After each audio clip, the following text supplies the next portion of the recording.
Hello, and welcome to section 2 of chapter 8, where we're going to be talking about effect size.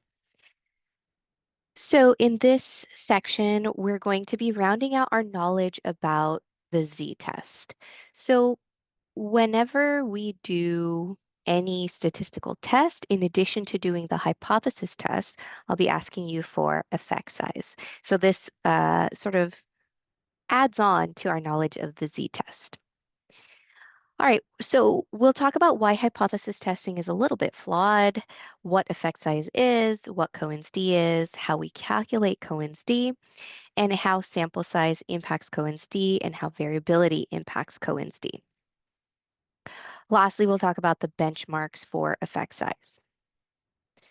All right, so in your book, there's this great quote that says, statistically significant does not mean that the findings from a study represent a meaningful difference. So in order for us to illustrate that, I wanted to show you this problem where we have a population mean of 50, and then we collected a sample of participants where the sample mean was 51, and the standard deviation for the population is 10. So if we have a sample size of 25 people here, and we calculate standard error, and then we calculate our z-score, we see that this mean represents a sample that is half a standard deviation above the mean. So not very far. So if we have this distribution of sample means here, half a standard deviation or standard error, I should say, is about here. So we would be 0.5. However, if we then collect a much bigger sample, we say, well, I wouldn't be able to reject the null hypothesis, so let's collect more participants here. So now we collect 400 participants.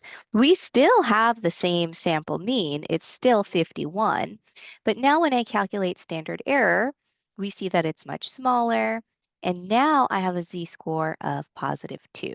So now when we have this distribution of sample means that's much skinnier, much less variability, 1, 2, we have a z-score here of 2, and that would fall in the critical region.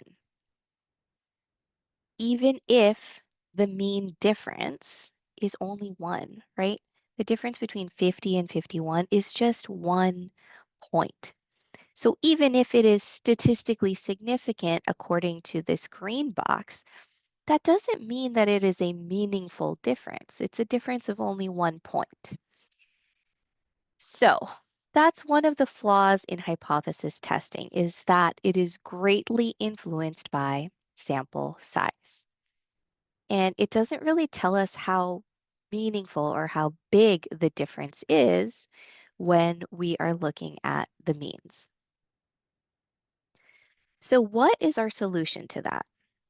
Well, in comes effect size. We said that hypothesis testing is just one tool that researchers have. Effect size is another tool that we have.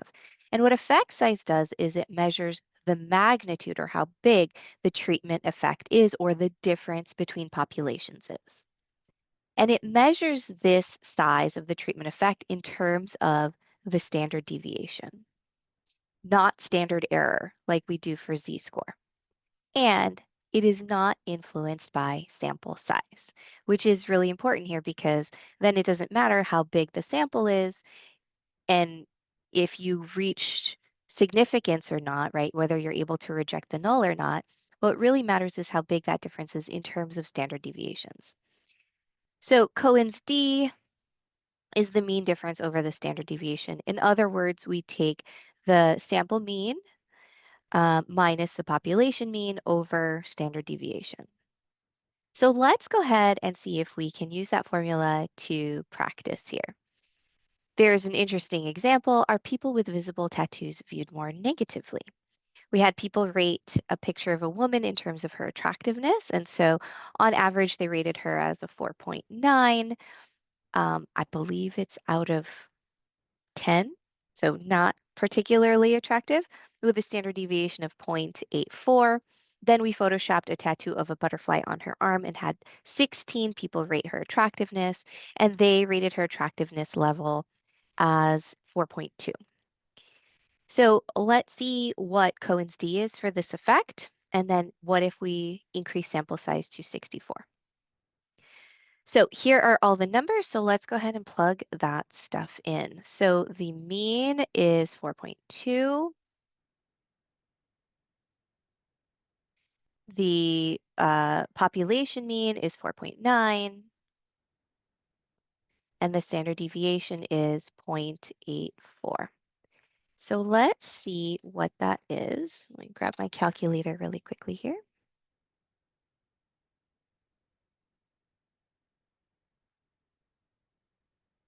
Okay, so I calculated negative 0.83.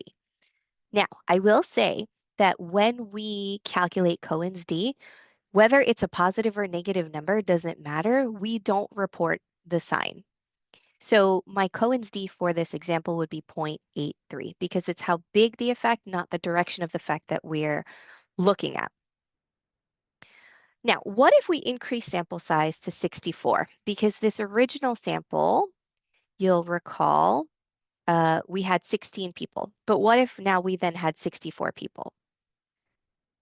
Well, Cohen's d would still remain the same because you'll notice that nowhere in this formula is sample size part of it, right? So sample size doesn't matter. The effect will still remain the same. All right. So I want us to practice again. It's a pretty easy formula. Let's go ahead and do A and B. Go ahead and practice on your own for a second, and then I'll work the problem with you. Okay, so let's plug in our formula.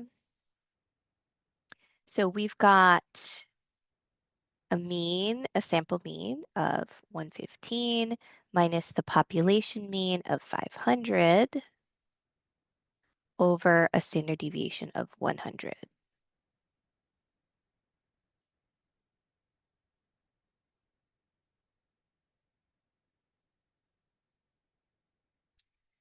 All right, that gives me a Cohen's d of 0.15.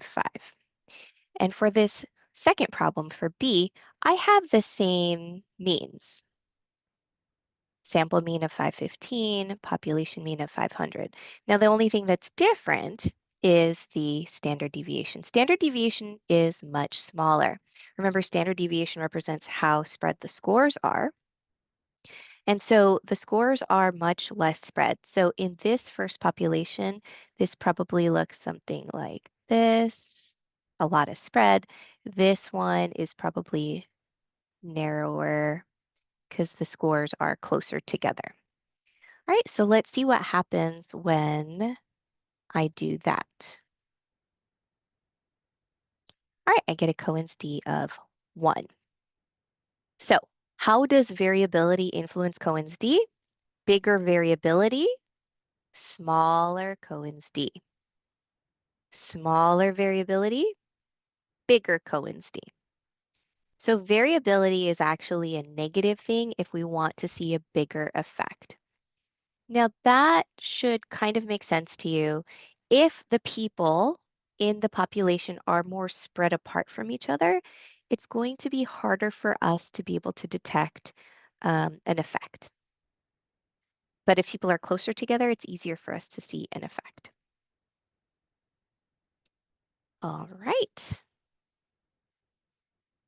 So when you're reporting your results, you want to still report the hypothesis testing. So you would say a statement here like there is a significant treatment effect. You would report your z-score, you would report your p-value, which we didn't go over, but we will eventually. And then you report your effect size. So that would be here. So this is how we often report effect size. If we're represented by Cohen's d here, we put d is equal to, and then whatever value we had calculated. Now, the other things that you should note are how we evaluate effect size. So anything below a Cohen's d of zero point 0.2 would be really considered no effect. Anything from zero point 0.2 to zero point 0.4 would be a small effect. Anything from zero point 0.5 to zero point 0.8 would be considered a medium effect, and anything zero point 0.8 or larger would be considered a large effect. All right, so this is not something you have to memorize. I don't have them memorized, but you can always refer back to it, to this table, maybe have it in your notes somewhere so that it's easy for you to access when you're looking at effect size. Like, oh, how big of an effect size is this really? And lastly, your book has a discussion here on meta-analysis. So we note that there are problems with hypothesis testing, and we also note that maybe based on the sample, you would get one set of effects in this sample and a different set of effects in that sample. And so one way that we can really figure out, well, what is all of this research saying altogether is by doing a meta-analysis. That's when we take all of the studies that are studying the same variables and we look to see what are their effect sizes and can we find the average effect size across these multiple studies. That is going to give us a better sense of what the real effect is or what the real difference between populations is if we can sort of pool together all the knowledge that we have. So if you want to learn more about meta-analysis, your book goes into a little bit more detail.